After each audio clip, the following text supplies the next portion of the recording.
جئت شرفت المدينة مرحبا يا خير دار. الحمد لوليه والصلاة والسلام على نبيه وعلى آله وأصحابه المتأدبين بآدابه.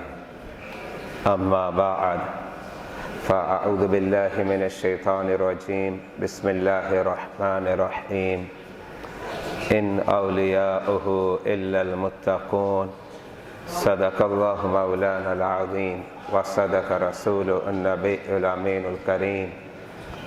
إن الله وملائكته يصلون على النبي يا أيها الذين آمنوا صلوا عليه وسلموا تسليما. اللهم صل على سيدنا ومولانا محمد معدن الجود والكرم منبع العلم والحلم والحكم وآله وبارك وسلم. صلاة وسلام عليك يا سيدي يا رسول الله. الصلاة والسلام عليك يا حبيب الله. الصلاة والسلام عليك يا نبي الله. الصلاة والسلام عليك يا خاتم النبيين وعلى آلك وأصحابك يا رحمة للعالمين. مولاي صل وسلم دائما أبدا على حبيبك خير الخلق كلهم. رب اشرح لي صدري ويسر لي أمري واحلل عقدة من لساني يفقهوا قولي. حسبنا الله نعم الوکیل نعم المولى ونعم النصير. برادران اسلام، معزز محتشم سامعین کرام و حضرات گرامی، آج جمعہ مبارک میں خطاب کا عنوان اللہ رب العزت کے اولیاء کرام میں عظیم ہستی حضرت سیدنا معروف کرخی رضی اللہ تعالی عنہ کی سیرت مبارکہ آپ حضرات کے سامنے پیش کرنے کی سعادت حاصل کروں گا۔ اللہ رب العزت کی بارگاہ میں دعا ہے، مولا مجھے کلمات حق کہنے کی توفیق عطا فرما اور کلمات حق کو سننے کے بعد اس پر عمل اور مزید آگے ابلاغ و تبلیغ کی توفیق عطا فرما۔ حضرت سیدنا معروف کرخی رضی اللہ تعالی عنہ بڑے عظیم ولی ہے اور اللہ رب العزت نے ولایت کے بڑے عظیم مقام پر آپ کو فائز فرمایا۔ آپ کی سیرت مبارکہ کے حوالے سے میں نے چند کتابوں کا مطالعہ کیا، جس میں ایک کتاب ہے علامہ ابن جوزی کی، عربی زبان میں کتاب ہے، غالباً اس کا ابھی تک کوئی ترجمہ نہیں ہوا، اور ایک اور کتاب ہے تذکرۃ الاولیاء۔ یہ کتاب اردو زبان کے اندر آج مارکیٹ کے اندر دستیاب ہے۔ اس کے علاوہ حضرت سیدنا معروف کرخی پر کچھ باتیں خطیب بغدادی جو چوتھی ہجری کے عظیم شافعی عالم ہے، انہوں نے تاریخ بغداد کے حوالے سے کتاب لکھی۔ اس کتاب کے اندر بھی آپ کا کچھ تفصیلی تذکرہ موجود ہے۔ علامہ ابن جوزی نے جو حضرت سیدنا معروف کرخی کے نام کے حوالے سے جو باتیں پیش کی ہیں، وہ باتیں میں آپ حضرات کے سامنے پیش کرتا ہوں اور اسی طریقے سے اپنے عنوان کو آگے بڑھاؤں گا۔ آپ فرماتے ہیں اما اسمہ فمعروف، جس کا مطلب یہ ہے کہ اس عظیم ہستی کا نام معروف ہے، اور آگے لکھتے ہیں کہ آپ کی جو کنیت ہے وہ ابو محفوظ ہے اور زیادہ مشہور آپ اسی کنیت سے ہیں، لیکن آگے انہوں نے اس بات کو لکھا وقد قیل ابو الحسن، ایک اور کنیت بھی آپ کی ہے اور وہ ہے ابو الحسن، اور آپ کے والد ماجد کا جو نام ہے اس میں جو مشہور قول ہے وہ ہے فیروز، یہ آپ کے والد ماجد کا نام تھا، لیکن اس کے علاوہ علامہ ابن جوزی نے اور دو نام لکھے ہیں۔ پہلا نام جو ہے علامہ ابن جوزی لکھتے ہیں فیروزان، یہ بھی آپ کے والد کے نام کے متعلق کہا جاتا ہے، اور اس کے علاوہ ایک اور نام بھی علامہ ابن جوزی لکھتے ہیں، وہ نام پیش کرتے ہیں علی۔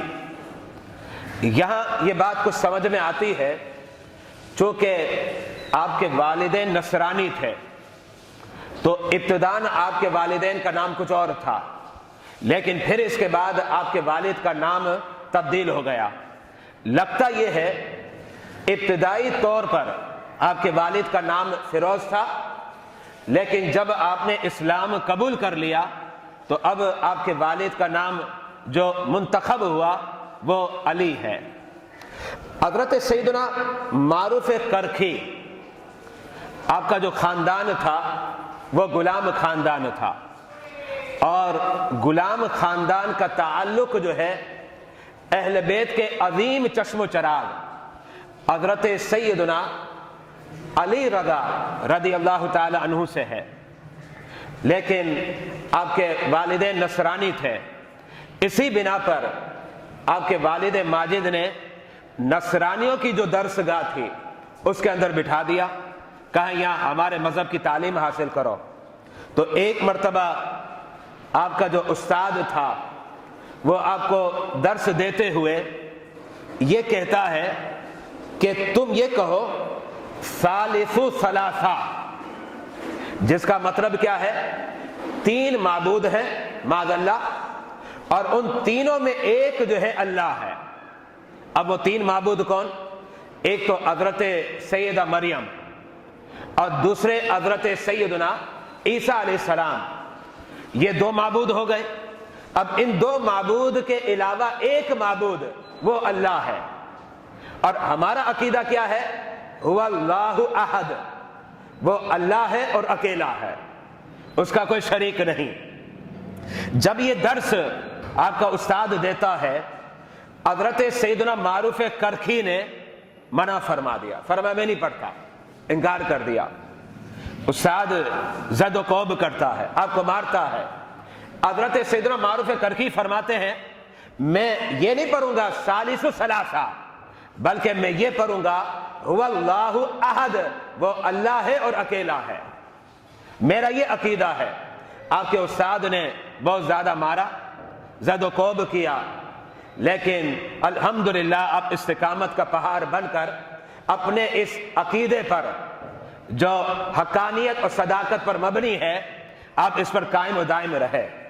یہاں میں قرآن کی ایک بات پیش کرنا چاہ رہا ہوں، چونکہ یہ عقیدہ عیسائیوں کے اندر چونکہ کئی فرقے ہیں، بعض فرقوں کا یہ عقیدہ ہے، اور اسے قرآن نے بھی ذکر کیا۔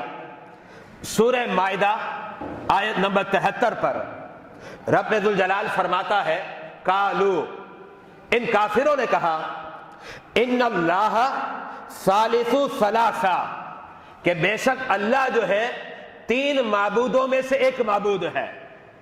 اب جو ان کی تعلیم تھی نصرانیوں کی، درسگاہ کے اندر وہی تعلیم حضرت سیدنا معروف کرکھی کو آپ کا استاد دے رہا ہے، لیکن جو حضرت سیدنا معروف کرکھی کو جواب دینا ہے وہ اب آپ قرآن کی طرف آئے۔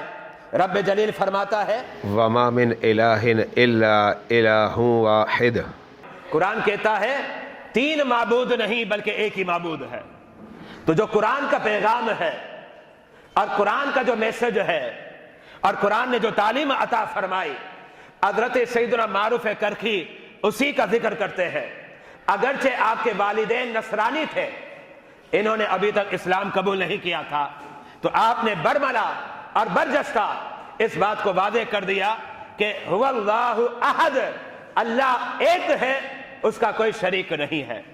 جب آپ کے استاد نے زد و کوب کیا، مارا پیٹا، آپ نے اس درسگاہ کو چھوڑ کر آپ وہاں سے فرار ہو گئے، آپ گھر پر نہیں گئے، اور گھر پہ نہ جانے کی وجہ یہ تھی کہ آپ کے والدین بھی نصرانی تھے۔ آپ نے اس لیے ارادہ کیا کہ اب میں گھر پر نہیں جاتا۔ حضرت سیدنا معروف کرکھی اب پہنچتے ہیں حضرت سیدنا علی رضا کے دربار میں، اور آپ کے دربار میں آ کر انہوں نے اسلام کو قبول کر لیا۔ اس کا مطلب یہ ہے حضرت سیدنا معروف کرکھی اس دن سے قبل اگرچہ باقاعدہ اسلام آپ نے قبول نہیں کیا تھا، اور لوگوں کے وہم و گمان میں یہی تھا آپ بھی نصرانی ہیں، لیکن جب آپ نے درسگاہ کو چھوڑ دیا اور حضرت سیدنا امام علی رضا کے دربار میں آ گئے تو وہاں آپ نے بالکل واضح انداز میں اسلام کو قبول کر لیا، اور کچھ عرصہ جو ہے حضرت سیدنا امام علی رضا کی صحبت میں رہے۔ اس کا مطلب یہ ہوا حضرت سیدنا معروف کرکھی کو جو فیض ملا ہے روحانیت کا، طریقت اور حقیقت کا، اس میں ایک کثیر حصہ حضرت سیدنا امام علی رضا کا ہے۔ حضرت سیدنا امام علی رضا آپ کو پتا ہے حضرت سیدنا امام موسیٰ کاظم کے بیٹے ہیں۔ حضرت سیدنا موسیٰ کاظم جو ہے حضرت سیدنا امام جعفر کے بیٹے ہیں۔ حضرت سیدنا امام جعفر جو ہے حضرت سیدنا امام باقر کے بیٹے ہیں۔ حضرت سیدنا امام باقر جو ہے حضرت سیدنا امام زین العابدین کے بیٹے ہیں، اور حضرت سیدنا امام زین العابدین یہ حضرت سیدنا امام حسین کے بیٹے ہیں۔ یہ سلسلہ ہے۔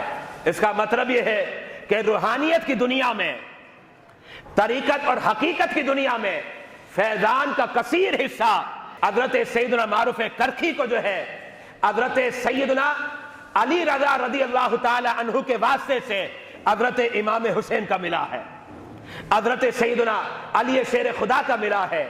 حضرت سیدنا معروف کرکھی اب وہاں سے کچھ عرصہ گزر گیا، کچھ دن گزرے، آپ اب اپنے گھر پر پہنچے۔ آپ کے گھر والے بڑے تلاش کرتے رہے، اور انہیں یہ پتا چلا کہ درسگاہ کے استاد نے بیٹے کو مارا تھا، اس لیے ہمارے بیٹے نے مدرسہ بھی چھوڑ دیا اور گھر کو بھی چھوڑ دیا۔ اب جب بیٹا گھر پر پہنچتا ہے، والدین سے ملاقات ہوئی، باپ نے سوال کیا بیٹا تو اب کون سے مذہب پر ہے؟ حضرت سیدنا معروف کرکھی نے فرمایا ابا حضور میں نے نصرانیت کے مذہب کو چھوڑ دیا اور اسلام میں داخل ہو چکا ہوں، اور میں آپ سے بھی التماس کرتا ہوں کہ آپ بھی اسلام کو قبول کر لیں۔ آپ کے والدین بغیر کسی چوں چرا کے برجستہ کہنے لگے کہ بیٹا کلمہ پڑھاؤ، ہم بھی مسلمان ہو جاتے ہیں۔ اب حضرت سیدنا معروف کرکھی بھی ہلکا بوگوں سے اسلام ہو گئے، اور آپ کے والدین کریمین بھی جو ہے اسلام کو قبول کر لیتے ہیں۔ حضرت سیدنا معروف کرکھی اب اس کے بعد بغداد معلیٰ میں ایک بہت بڑی ہستی تھی، ان کا نام ہے حضرت سیدنا داؤد طائی، بڑی عظیم ہستی ہے، اور یہ ہستی روحانیت کے اعتبار سے بھی بڑی مشہور تھی، یعنی طریقت اور حقیقت کے اپنے زمانے کے پیشوا تھے، اور یہ ہستی قرآن اور سنت کے جو ظاہری علوم ہے اس کے بھی بہت بڑے امام تھے۔ حضرت سیدنا داؤد طائی کی صحبت میں آ گئے، وہاں ہم نے فقہ بھی سیکھا اور روحانیت کا علم بھی حاصل کیا، یعنی اپنے من کو اور اجلا کیا، اپنے دل کو اور مصفا کر دیا حضرت سیدنا داؤد طائی کی صحبت میں بیٹھ کر۔ اس کا مطلب یہ ہوا حضرت سیدنا معروف کرکھی کو جن کا فیضان ملا، اس میں دو ہستی قابل توجہ ہے اور نمایاں ہے۔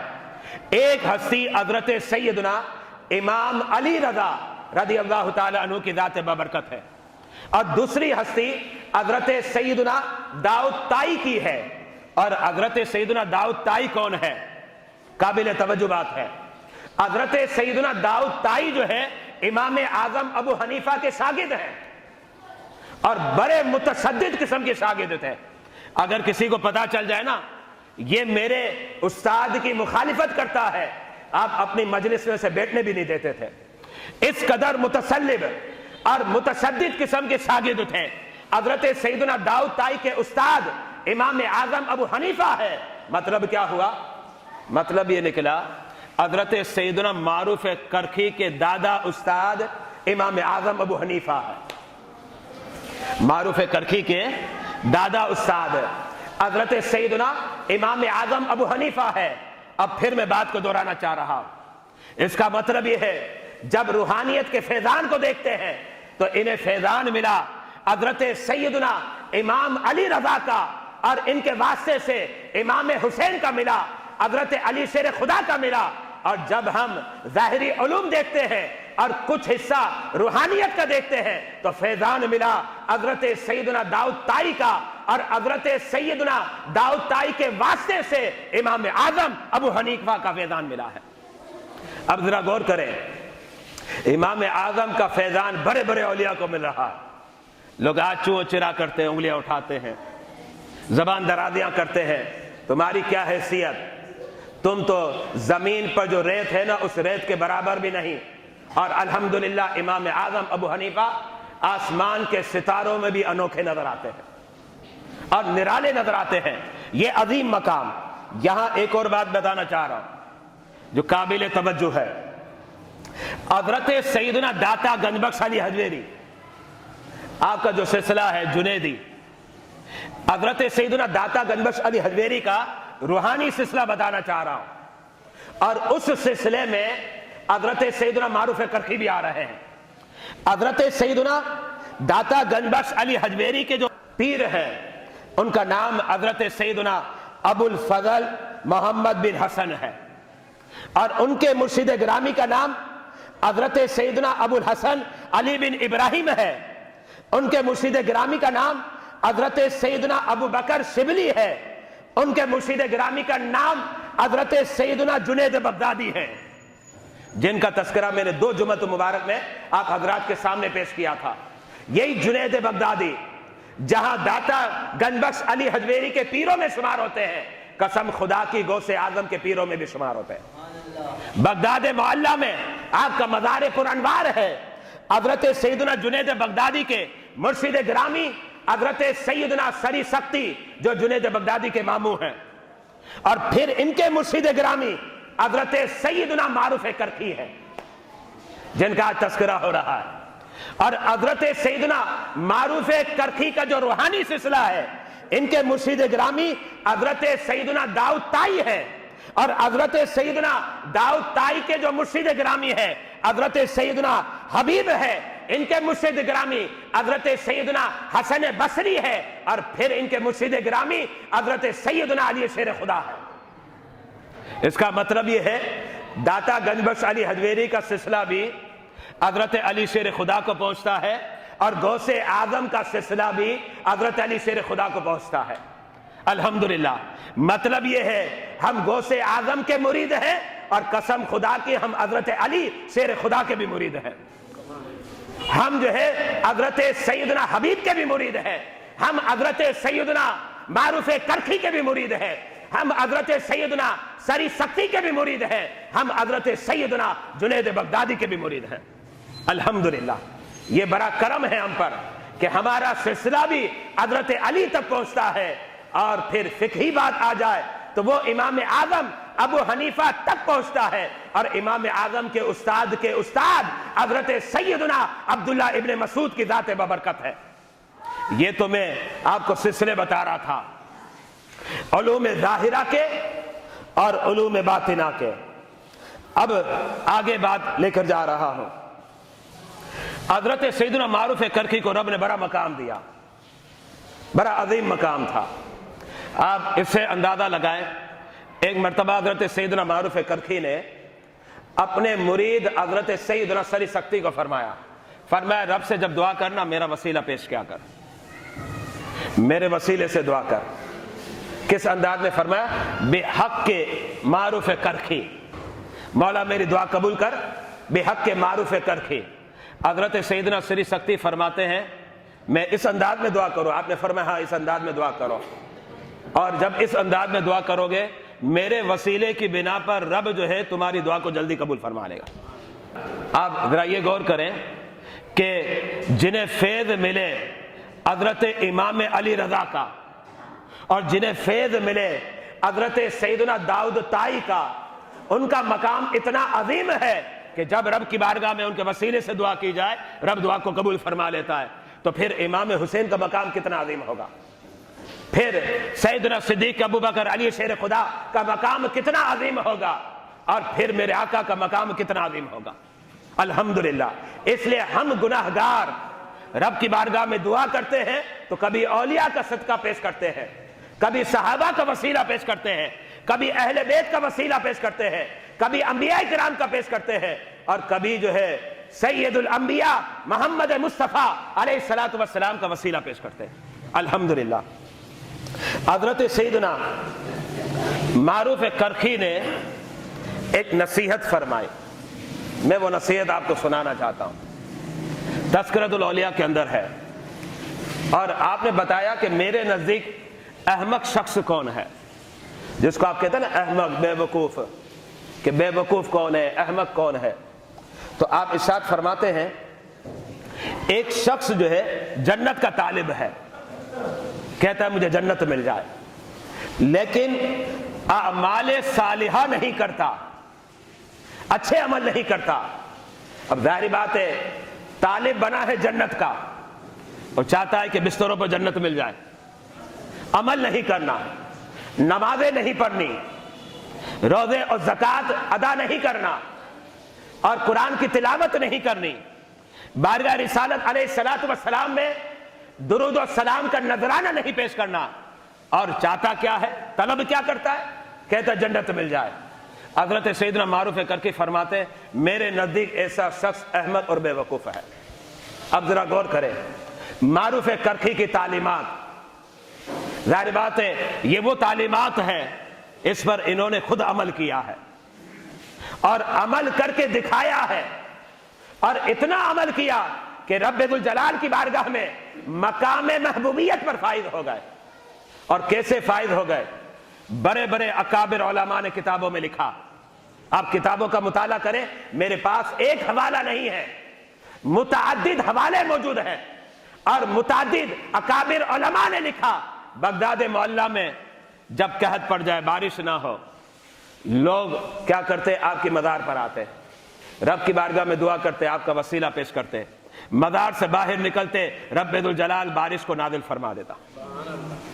اور یہ اہل بغداد کا مجرب آزمودہ ہے۔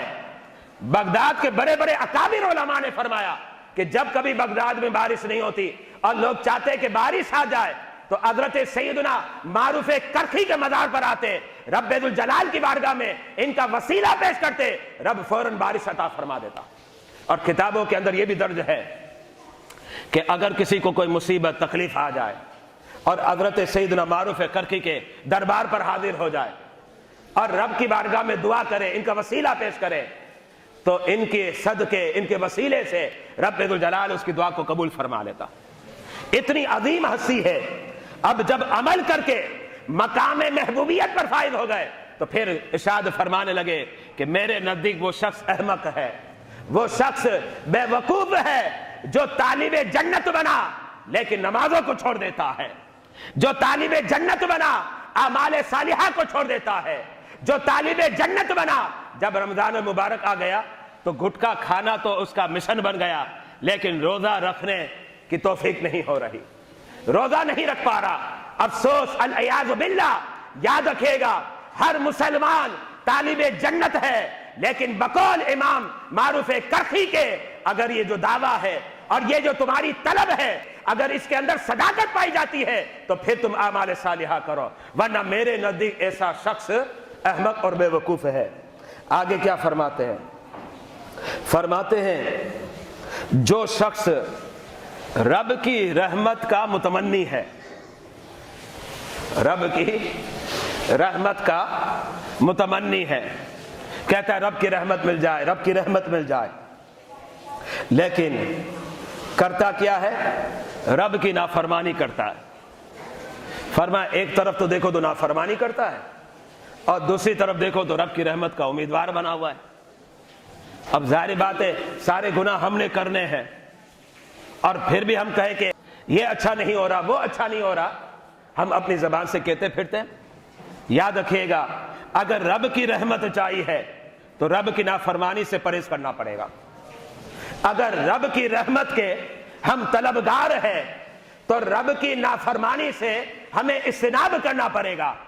اور حضرت سیدنا معروف کرخی نے فرما دیا کہ اگر وہ اللہ کی معصیت کرتا ہے اور پھر بھی طالب بنا ہوا ہے اور متمنی بنا ہوا ہے کہ رب کی رحمت مل جائے، رب کی رحمت مل جائے، میرے نزدیک ایسا شخص احمق ہے، بے وقوف ہے. یہ کتنی باتیں ہو گئی؟ 2 باتیں. تیسری نصیحت بھی سن لیجئے حضرت سیدنا معروف کرخی کی. فرماتے ہیں ایک طرف تو چاہتے ہو کہ نبی شفاعت کرے، ہر کوئی چاہتا ہے، الحمدللہ ہم رب کی ذات سے امید بھی رکھتے ہیں نبی ہماری شفاعت کریں گے. تو حضرت سیدنا معروف کرخی کیا فرماتے ایک طرف تو شفاعت کی امید رکھتے ہو، اور جس کی شفاعت کی امید رکھتے ہو اس کی سنتوں کو اختیار بھی نہیں کرتے ہو. کہ جس کی شفاعت کی امید ہے اس کی اداؤں کو اختیار کرو، سنتوں کو اختیار کرو. اس لیے کہ اگر شفاعت کی امید رکھا جائے، شفاعت کی امید رکھا جائے ہے بہت اچھا، ہر مسلمان کو رکھنا چاہیے، اور انشاءاللہ ہر مسلمان شفاعت کی برکت سے جنت میں جائے گا. لیکن کہتے ہیں میرے نزدیک وہ شخص احمق ہے، بے وقوف ہے. ایک طرف تو چاہتا ہے کہ نبی شفاعت کرے، اور دوسری طرف جب اس کا عمل دیکھا جائے تو نبی کی سنتوں سے روگردانی کرتا ہے، نبی کی سنتوں کا باغی نظر آتا ہے. یہ حضرت سیدنا معروف کرخی کی جو ہے نصیحتیں فرماتے ہیں. بہت سی نصیحتیں ہیں، لیکن ظاہری بات ہے کچھ باتیں میں آپ کے سامنے پیش کر رہا ہوں. حضرت سیدنا معروف کرخی 200 ہجری میں آپ کا وصال ہو گیا، انتقال ہوا. آپ کا انتقال ہوا تو کتابوں کے اندر درج ہے، جو قابل توجہ بات ہے، کہ ایک روایت کے مطابق آپ کے جنازے میں 3 لاکھ افراد تھے. 3 لاکھ یہ معمولی عدد نہیں ہے. شہر کراچی میں اگر 3 لاکھ جمع ہو جائے ہے بہت بڑی بات، اس میں کوئی شک نہیں ہے. لیکن پھر بھی آپ دیکھو تو صحیح کہ کراچی شہر کی آبادی کتنی ہے. اب بغداد معلیٰ کی اس زمانے میں آبادی کیا ہوگی؟ شاید 1 لاکھ ہوگی، 2 لاکھ ہوگی. لیکن نماز جنازہ میں شریک ہونے والوں کی تعداد 3 لاکھ ہے. اس کا مطلب ہے سارا بغداد بھی آ گیا، اور بغداد معلیٰ کے آس پاس کے جو علاقے کے لوگ ہیں وہ سب بھی آ گئے. کیوں آ گئے؟ اس لیے آ گئے کہ معروف کرخی کا جنازہ ہے. اور آپ روایت کا مطالعہ کریں، حدیثوں کے اندر آتا ہے کہ جس کا جنازہ ہے اگر وہ بخشش شدہ ہے تو اس کی برکت سے اللہ تعالیٰ نماز جنازہ میں جو شریک ہوتے ہیں ان سب کی بخشش فرما دیتا ہے. یہی تو وجہ تھی کہ جب غازی ملت ممتاز قادری کی نماز جنازہ کی بات آئی، عقل دنگ رہ گئے، حیران رہ گئے ہم لوگ. جس کو پوچھو کہتا کہاں جا رہے؟ بولے وہاں جا رہے ہیں نماز جنازہ میں شرکت کے لیے. بھئی کیوں جا رہے ہو؟ نبی کے نام پر مرا ہے تو انشاءاللہ جنتی ہوگا، اس کے جنازے میں شریک ہونا یہ بھی باعث سعادت ہے. الحمدللہ یہ عقیدہ تھا. یہی تو وجہ ہے کہ تاریخ میں پاکستان میں اتنا بڑا جنازہ ہی نہیں تھا. ممتاز قادری کا جو جنازہ تھا اس جنازے کے برابر عوام پاکستان کی تاریخ میں کسی جنازے میں ہوئی نہیں ہے، نہ اس سے پہلے ہوئی اور آج تک تو نہیں ہوئی. اب آگے اللہ بہتر جانتا ہے، وہ تو اللہ بہتر جانتا ہے. اچھا اب آپ ذرا غور کریں، حضرت سیدنا معروف کرخی جو ہے آپ کے جنازے میں 3 لاکھ جو ہے عوام موجود تھی. اچھا اب آپ کا انتقال ہو گیا، کچھ عرصہ گزرا، ایک شخص نے اپنے بھائی کو خواب میں دیکھا، پوچھا تیرے رب نے تیرے ساتھ کیا کیا ہے؟ بھائی کو پوچھ رہا ہے کیا کیا ہے؟ کہا رب نے بخش دیا. بھائی نے پوچھا رب نے جو بخش دیا تو کیا عمل تھا؟ تو عمل بتا تاکہ میں بھی عمل کروں. کون سا ایسا نیک عمل تھا جس کی بنا پر رب راضی ہو گیا اور رب نے تجھے بخش دیا؟ ظاہر بات ہے تو نے تو آخرت دیکھی، عالم برزخ کو دیکھ لیا، تجھے تو پتا ہوگا وہ کون سا عمل ہے جس کی بنا پر رب نے تجھے بخش دیا ہے. تو اس نے کیا جواب دیا پتا آپ کو؟ کہتے ہیں جب حضرت سیدنا معروف کرخی کا انتقال ہوا اور انہیں جب قبر میں دفن کیا گیا تو رب نے کیا کیا؟ اس قبر کے چاروں اطراف میں دائیں بائیں آگے اور پیچھے 30 ہزار ایسے افراد جو گناہگار تھے، معروف کرخی کے صدقے رب نے سب کو بخش دیا. اب مجھے بتائیں کتنا عظیم ولی ہے حضرت سیدنا معروف کرخی. کتابوں کے اندر درج ہے اور روض الفائق کا مطالعہ کرے، اس کے اندر یہ واقعہ موجود ہے کہ 30 ہزار افراد کی بخشش کر دی گئی۔ حضرت سیدنا سری سختی بیان فرماتے ہیں جو آپ کے مرید ہیں، اور حضرت سیدنا جنید بغدادی کے شیخ مرشد اور ماموں ہیں۔ حضرت سیدنا سری سختی فرماتے ہیں ایک مرتبہ میں سویا، میری آنکھ لگ گئی، اور یہ واقعہ ہے میرے مرشد گرامی کے انتقال کے بعد کا۔ حضرت سیدنا معروف کرخی کا انتقال ہو گیا تھا، فرمایا میری آنکھ لگ گئی، خواب میں نے دیکھا حضرت سیدنا معروف کرخی کو۔ حضرت سیدنا معروف کرخی عرش کے نیچے بے ہوش پڑے ہوئے ہیں۔ میں تھوڑا پریشان ہو گیا، یہ تو میرے شیخ ہیں اور عرش کے سائے میں بے ہوش پڑے ہوئے ہیں۔ تھوڑی دیر آپ دیکھتے رہے اپنے شیخ کو کہ کوئی بات اور واضح ہوگی، اجاگر ہوگی، تو اب فرشتوں میں گفتگو شروع ہو گئی۔ ایک فرشتہ کہنے لگا یہ کون ہے؟ تو دوسرا فرشتہ کہنے لگا یہ تمہیں نہیں پتا یہ کون ہے؟ یہ معروف کرخی ہے، اللہ کا عظیم بندہ ہے۔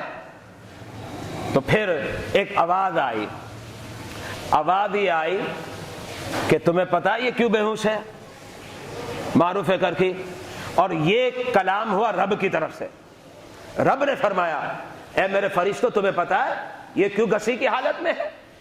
فرشتوں نے کہا مولا ہمیں نہیں پتا کس وجہ سے ہے۔ حضرت سیدنا سری سختی فرماتے ہیں رب نے یہ فرمایا یہ ہماری محبوبیت میں بے خود ہو کر بے ہوش ہو گیا ہے، ہم سے بڑی محبت کرتا ہے۔ اب دیکھیں رب کہہ رہا ہے کہ میرا یہ بندہ معروف کرخی جو ہے یہ مجھ سے بڑی محبت کرتا ہے، مجھے بڑا چاہتا ہے، مجھ سے بڑا پیار کرتا ہے، اور میرے پیار میں، میری محبت میں اور میری محبوبیت میں اس پر گسی آ گئی ہے اور بے ہوش پڑا ہے عرش کے سائے کے نیچے۔ اور پھر اس کے بعد رب کی طرف سے کہا گیا جب تک میرا بندہ میرا دیدار نہیں کر لے گا اسے گشی سے افاقہ نہیں ہوگا۔ یعنی آپ اندازہ لگائیں کہ معروف کرخی رب سے کتنا پیار کرتے تھے، رب سے کتنی محبت کرتے تھے، اور رب اس بات کو اجاگر کر رہا ہے کہ معروف کرخی ہماری محبوبیت کے مقام پر فائد ہو گیا ہے۔ یہی تو وجہ ہے کہ جب غوث اعظم کو پوچھا جائے تو ان کے پیروں میں معروف کرخی نظر آتے ہیں۔ الحمدللہ ہم سارے اولیاء سے محبت کرتے ہیں، عقیدت رکھتے ہیں۔ اللہ تعالیٰ جو ہے ہماری عقیدت و ہماری محبتوں کو اپنی بارگاہ میں قبول فرمائے۔ وآخر دعوانا الحمدللہ رب العالمین۔